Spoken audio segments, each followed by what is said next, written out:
Book of एफेसर episode 351 की starting में हमें सेकंड प्रिंस की आर्मी का सीन दिखाया जाता है। सेकंड प्रिंस की आर्मी इंपीरियल पैलेस के सामने आके खड़ी हो जाती है। वहाँ पे कोई हाथ मारते हुए कहता है कि मैंने तुमसे कहा नहीं था, जो प्राइम मिनिस्टर का हाउस है वो उसके पास ही है। फिर हमें बताया जाता है कौन चिल्ला रहा होता है, ये मिनिस्टर ऑफ वॉर होते हैं और वो कहते हैं कि ये किस कैप्टन की हिम्मत हुई। प्राइम मिनिस्टर जो कहते हैं कि मिनिस्टर ऑफ वॉर आप शांत होके बैठ जाओ, वो कुछ नहीं कर रहे हैं, बस वो एक स्कीन बना रहे हैं। कहता है कि लॉर्ड प्राइम मिनिस्टर जो ये गुवार्ड हैं वो वॉर ऑफ मिनिस्टर के सामने आके खड़े हो गए हैं। ये बात सुनने के बाद प्राइम मिनिस्टर हंसते हुए कहता है कि इसमें शर्माने की कोई भी बात नहीं है, ये तो आपके आदमी भी नहीं है, जो हमारे आदमी है वो अभी भी बाहर वेट कर रहे हैं। तो ये खड़े हैं, वो जो सर्च करना चाहते हैं आप उन्हें करने दें,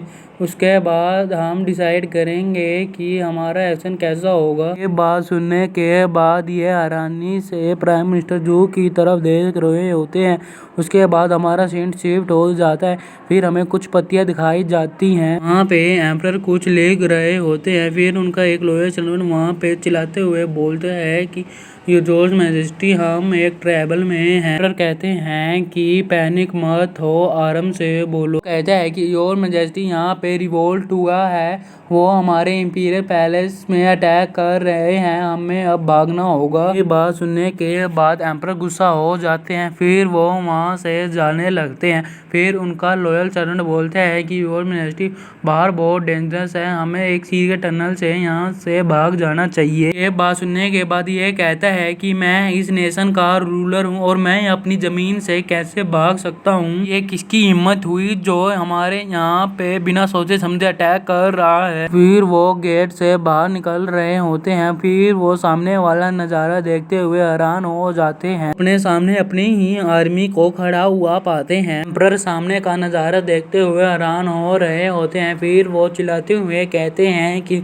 मेरे बच्चे तुम क्यों सिटी गार्ड को यूज कर रहे हो अपने आप और इंपीरियल पैलेस में आके चार्ज कर रहे हो। ये बात सुनने के बाद सेकंड प्रिंस हंसते हुए आगे बढ़ रहा होता है और कहते हैं कि ओ इंपीरियल फादर को कैसे पता चला कि मैं ही सिटी गार्ड्स को लीड कर रहा हूँ और ये कोई रिबेलिंग नहीं है अपनी सिटी के खिलाफ। ये बात सुनने के बाद एम्परर कहते हैं कि जो इन गार्ड्स का कमांडर है वो इम्पल्सिव नहीं है, बल्कि वो इतना स्टूपिड भी नहीं है जो वो अपनी खुद ही गर्दन बाहर निकाल के फंसा ले। फिर वो गुस्से से कहता है कि तुम इंपीरियल फादर, तुमने मेरी कभी भी केयर नहीं करी, तुमने हमेशा एल्डर ब्रदर की केयर करी है और हमेशा मुझे लुक डाउन करके ही देखा है, पर अब तुम देखोगे कि मैं क्या हूँ। ये बात सुनने के बाद एम्परर अपने मन में कहते हैं कि मैंने एक ब्रेनलेस के मुंह से बहुत कुछ सुन लिया है। ये बात सुनने के बाद ये कहते हैं कि अगर मैंने एम्पायर तुम्हारे हाथों में दे दिया तो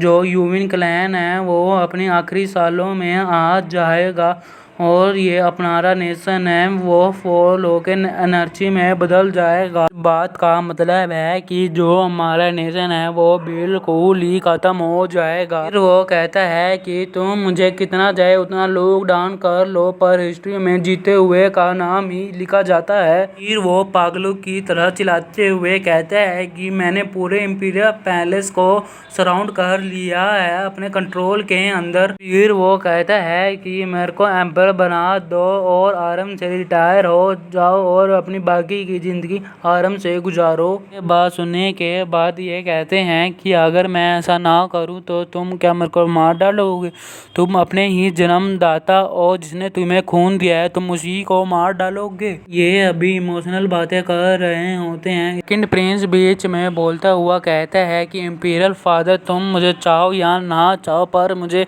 एम्परर बना दो, वरना जो हमारे हमारे खून के रिश्ते हैं वो टूट जाएंगे। फिर वो चिल्लाते हुए कहते हैं कि गार्ड तुम अपने मैजेस्टी को एक पेन और पेपर लाके दो, वो मेरे को एम्पर बनाने जा रही हैं। हमारे बीच में कोई भी इंटरफेस करे उसको मार दो, चाहे वो कोई भी हो। फिर हमें बहुत जोर की हाँ की आवाज सुनाई देती है। सामने का नजारा देखते हुए जो एम्परर की साइड है उनके पूरे शरीर से पसीने निकलने लगते हैं। सेकंड प्रिंस अपने एक गार्ड की तरफ देख रहा होता है। उसका गार्ड समझ जाता है कि उसे आगे क्या करना है। फिर वो आगे बढ़ के एम्परर की तरफ अटैक करने के लिए जा रहा होता है। एम्परर के गार्ड उसके सामने आके खड़े हो जाते हैं। उसका एम्परर के पास जा रहा होता है। फिर एम्परर गुस्से से सामने देख रहे होते हैं। इतने में जो एम्परर के सामने एक गार्ड होता है वो उसको मुक्का मार देता है और वो गार्ड उस मुक्के को ब्लॉक कर देता है। मुक्के का इम्पैक्ट कुछ ज्यादा खास नहीं था। अभी भी एम्परर के सामने खड़ा होता है और जिसने मुक्का मारा था वो सेकंड प्रिंस के पास जाके खड़ा हो जाता है। फिर वहाँ पे कोई सेकंड ब्रदर कह के चिल्ला रहा होता है। फिर हमें पता चलते है कि वो हमारी प्रिंसेस जूनियर है। वो आते साथ ही चिल्लाने लगती है और कहती है कि कौन सा प्रिंस ऐसे डिस्ग्रेसफुल एक्ट कर सकता है। अपने अपने हाथ एक रिवोल्ट के तौर पे कर लिए हैं। ये सब कुछ अभी के अभी रोक दो, इंपीरियल फादर आपको माफ कर देंगे। सेकंड प्रिंस गुस्से से कहता है कि चुप हो जा यूंगनिंग, इन सब का तेरे से कुछ भी लेना देना नहीं है। दोस्तों अभी मेरे से गलती हो गई थी, मैंने यूनियर बोल दिया था यूनगिनिंग की जगह, इसलिए मैं आपसे सॉरी बोलता हूँ। से इंपीरियल फादर उस जू फैन से मिले हैं, तब से इंपीरियल फादर हार ही खा रहे हैं। जो आपके रेडियंट स्टेज गार्ड थे वो यहाँ से जा चुके हैं। अब आपके पास कोई भी चांस नहीं है। मेरी भी कोई ऐसी विश नहीं है जो अपने पिता का वध कर दे और लोगों से एक किंग स्लेयर के नाम का एक लेबल करवा ले। मैं आपको एडवाइस देना चाहूँगा, आप मेरे को एम्परर बना दो और इसको ज़्यादा मुश्किल मत करो मेरे लिए। फिर एम्परर ये सारी बातें सुनने के बाद कहते हैं कि बेटा जो ये थ्रोन है वो हमेशा एक सक्सेशन और एक वॉर के बाद ही एक्वायर किया जाता है। अगर तुम्हें मेरा थ्रोन चाहिए तो तुम्हें बस मेरे हाथ से ही इसे लेना होगा। पर सच में बेटा तुम्हारे पास इतनी एबिलिटी है। इसी के साथ ही एपिसोड 351 का एंड होता है और एपिसोड इसलिए लेट आने लगे हैं क्योंकि मेरे को बुखार हो गया है दोस्तों, इसलिए सॉरी। इसी के साथ ही जूफैन आपसे कहना चाहता है कि वीडियो कैसी लगी है आप कमेंट में बता दो। वीडियो अच्छी लगी हो तो वीडियो को लाइक कर दे और हमारे चैनल को सब्सक्राइब कर दे। थैंक यू और बाय बाय दोस्तों।